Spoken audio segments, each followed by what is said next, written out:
Assalamualaikum warahmatullahi wabarakatuh. Perkenalkan, nama saya Muhammad Faiza, Tambuk 41200551, jurusan PG PAUD, kelas B angkatan 2020, mata kuliah manajemen PAUD, dosen pengampu Ibu BC Mala SPD MPD Universitas Tadulako.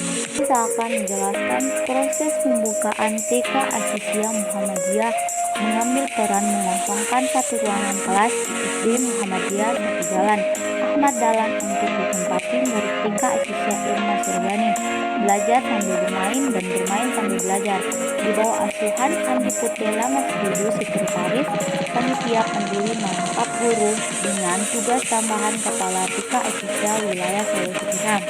Yang pertama yang diangkat oleh pemimpin wilayah Asisia Sulawesi Tengah selaku penyelenggara TK pertama Provinsi Sulawesi Tengah.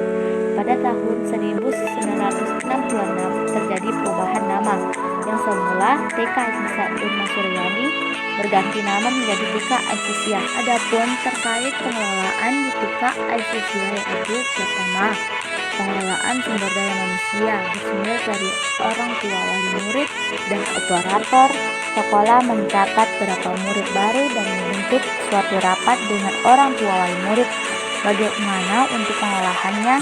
Nanti sumber dayanya karena itu bersumber dari orang tua wali murid buat ibu guru dan ibu guru untuk anak-anak. Ada juga misalnya mahasiswa dari UNTAD sudah membangun kerjasamanya, jadi sama dengan TK Al-Zahar yang bekerja sama dengan TK Asisia Satu Palu. 2.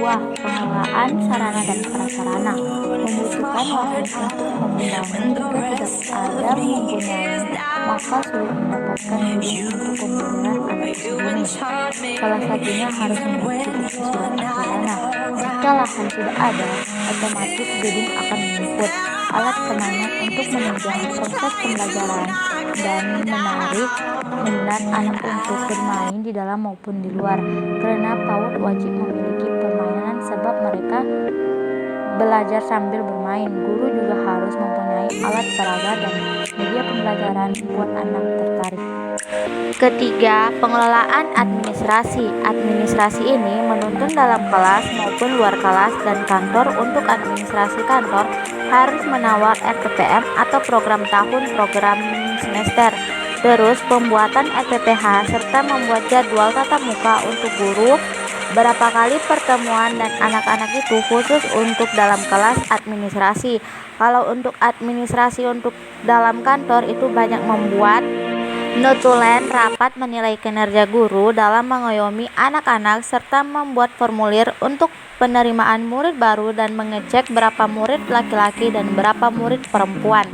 Keempat, pengelolaan pembelajaran. Itu juga melakukan pembelajaran di luar atau metode karya wisata. Karena ini masa pandemi yaitu tidak digunakan lagi dan untuk saat ini masih pembelajaran terbatas. Untuk pembelajaran di luar juga harus disesuaikan dengan tema. Kelima, pengelolaan kurikulum. Menggunakan kurikulum ke-13, membuat suatu rapat dengan sesuai kurikulum ke-13 yang ada, harus membentuk suatu rapat dengan guru dan membuat perencanaan yang harus dilaksanakan berdasarkan kurikulum TK Asisia. Memiliki program tersendiri berbeda dengan sekolah lainnya.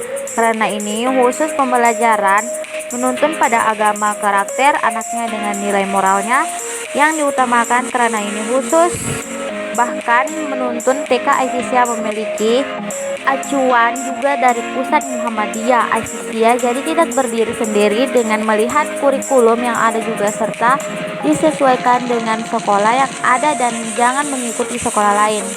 Keenam, pengelolaan anak di lembaga PAUD ditanamkan di berbagai usia-usianya, jadi tingkat perkembangan anak itu harus dipisahkan 4 tahun berada di kelompok A dan 5 tahun memasuki 6 tahun di kelompok B.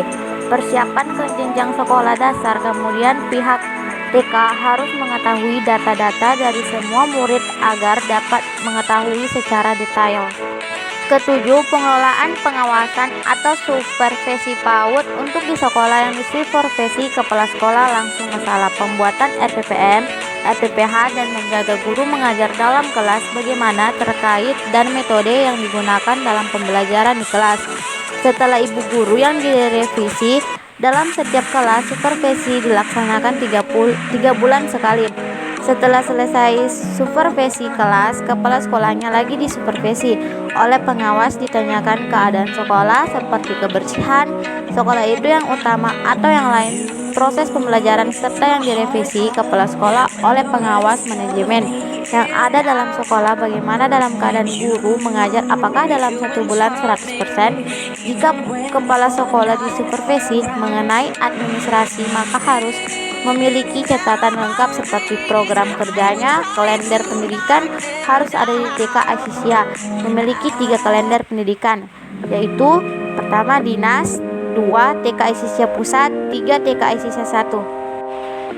Berkat dukungan penuh dari pengurus Yayasan Majelis Dikdesmen, pimpinan cabang Asisia Palu Timur, pimpinan daerah Asisia Kota Palu, maupun pimpinan wilayah Asisia Provinsi Sulawesi Tengah.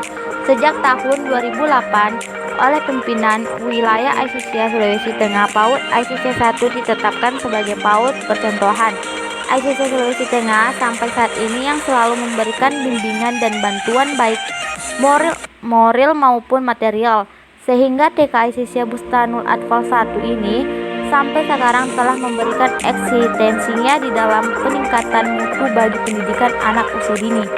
Ya, itulah hasil wawancara dari saya di TK Asisia Bustanul Atfal 1 Palu. Sekian dan terima kasih. Wassalamualaikum warahmatullahi wabarakatuh.